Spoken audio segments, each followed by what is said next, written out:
Right, that was Akhil from Bastar, which is going to polls just 3 days after a mega encounter which saw our forces gunning down Maoists who have, often created troubles for the people in Chhattisgarh. Now, we have a panel of guests also joining us. We have senior journalist S. Murari, who's live from Chennai. We have Abhishek Sudhir from our Delhi studio, political analyst.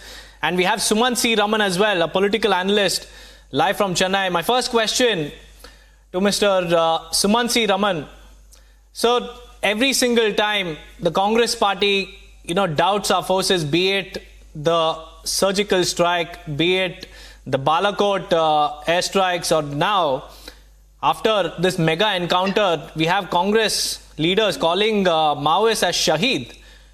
So, what do you have to say about this? Look, I don't think, from whatever I know, that there has been any insult to the forces by any political party. All the political parties of our country are solidly behind our forces, and whatever differences they may have with each other politically, that is a different issue. Now, these are attempts to score political points just before, on the eve of the elections. In fact, Chhattisgarh is some constituencies are voting. So already, there is this kind of an attempt to politicize this whole thing. I don't think that the party is any political party. Forget the Congress, but any political party has denigrated or said anything negative about our forces. But in all fairness, when an encounter happens like this, where 23, 24 people are killed and nobody is caught alive, it is natural for an inquiry to be asked for. It is but natural that an inquiry will be held. So I don't see anything wrong in what has been asked for. So to taint them as anti-forces or anti-national because Supriya Shrinate asked for this, I don't think it is appropriate. And Shaheed is a generic term. It does not necessarily mean martyr alone. They lost their lives is something which is also said as Shaheed. So I don't see this as a indication that they have been conferred martyrdom by anybody. Now, coming to you, Mr. Abhishek Sudhir, time and again, this stance of whether be it doubting the forces or casting aspersions on military operations, this has often backfired for the Congress party. And we've also seen the recent poll debacle in Chhattisgarh as well. So do you think this will cost the Congress party once again? I mean, I don't know. I think it's too soon to tell because the attack has, I think, happened 4 days ago. So, of course, national security is an important issue in this election. I think for me, the big headline is that the BJP has abandoned things like the National Register of Citizens. POK is not mentioned. Now, you are not mentioning POK in your manifesto. The BJP has not mentioned POK in its manifesto. Now, how is that going to impact the morale of the forces? Because almost every army man, army woman, army person is stationed at some point or the other, right, on the border with Pakistan, be it the western border, be it the border at Jammu Kashmir, right? So you're not including POK, for example, in the manifesto. So have you given up on POK? That's a valid question that should be asked, right? And I see Tamil Nadu, for example, you're flashing the Tamil Nadu contest on your screen. So this is, to me, the headline today is the focus on Tamil Nadu. You look at K. Annamalai, he's fighting from Coimbatore, right? What about Alliance Dharma? BJP and AIDMK have been in alliance for several years. That alliance has been broken, for example. Right? If Annamalai had the support of AIDMK in Coimbatore, Annamalai would probably have won. Today, you have a three-cornered fight. You have BJP, AIDMK, right? And you have, of course, the DMK. Right? It's advantage DMK across Tamil Nadu. BJP and AIDMK are going to be cutting into each other's votes.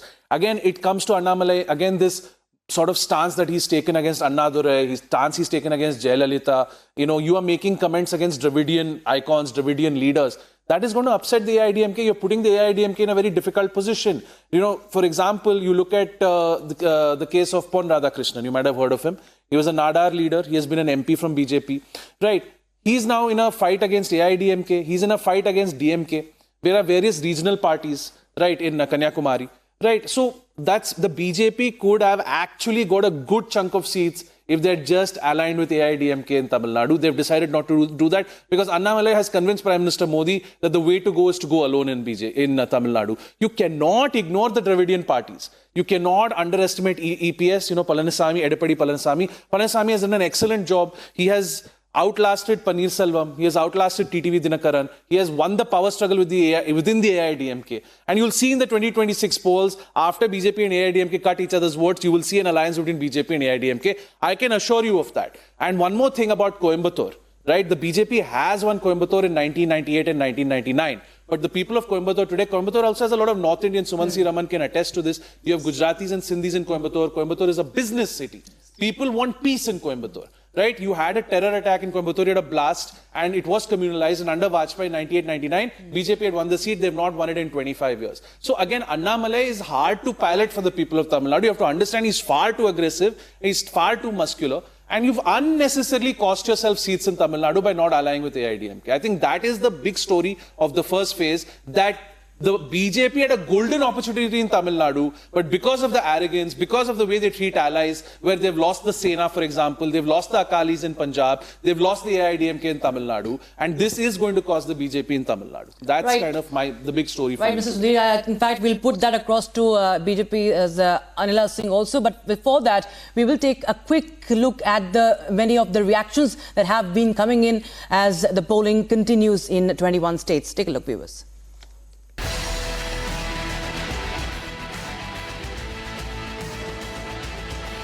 अधिक से अधिक मतदान करें। लोकतंत्र में जितना अधिक मतदान करेंगे उतना लोकतंत्र के लिए अच्छा है। ये लोकतंत्र जन भागीदारी का उत्सव है। सब अधिकतम मतदान करें। जीत के तो आएंगे ही, और जो भी मैंने चुनाव में वादे किए सब पूरे करेंगे। मैं 36 बिरादरी को साथ लेके चल रहा हूँ और अलवर मेरी कर्म भूमि है। हम गलत संगति में पड़ गए थे और हमको ऐसा कुछ हुआ था कि सामाजिक न्याय के बात करने वाले लालू जी और सबके साथ देने वाले लालू जी हैं, लेकिन कथनी और करनी में बड़ा फ़र्क वहाँ देखा। कोई भी राजनीतिक जो आगे बढ़ना चाहता है समझता है कि हम राज्य का, ये देश का नेतृत्व करेंगे, और वो ये एकदम गंवारी भाषा पर आ जाए तो इसको शर्मनाक ही कहा जाएगा। इस बार मुझे लग रहा है कि पिछले बार 54% था, इस बार 65% के ऊपर जाएगा। हमने 75% का टारगेट रख के पूरी कोशिश की। नागपुर में मैं बहुत अच्छे मार्जिन से जीतूंगा, ऐसा 100% नहीं, 101% मुझे विश्वास है। और हमारे देश में मोदी जी के नेतृत्व में हम 400 पार होंगे, ये भी पूरा विश्वास। उस अपील निरंतर है और वर्तमान में भी आगे भी रहेगी। जब तक देश के अंदर चुनाव का चलन चलता रहेगा तब तक लोगों के बीच में जाते रहेंगे और लोगों को भारतीय जनता पार्टी के साथ में और भी बेहतर, 19 से भी बेहतर जोड़ने का काम करेंगे। और बहुत अच्छा माहौल है पूरे देश और प्रदेश के अंदर, और निश्चित रूप से इस बार फिर से मोदी सरकार और 400 पार का नारा जो माननीय प्रधानमंत्री जी दिया है वो सिद्ध होगा। So I am very happy that I am voting today for the third term Prime Minister of the Honorable Prime Minister Modi ji. Modi ji is coming again as a Prime Minister of India for the third term, and I am taking part on it, and I cast my vote to my BJP candidate for Inner, Tej Baswant Singh.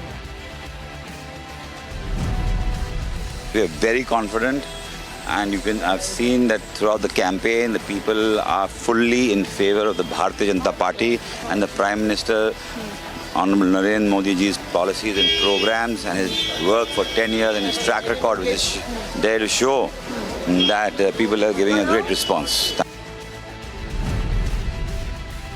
My appeal is because always South Chennai has a lower voting turnout, 55% only.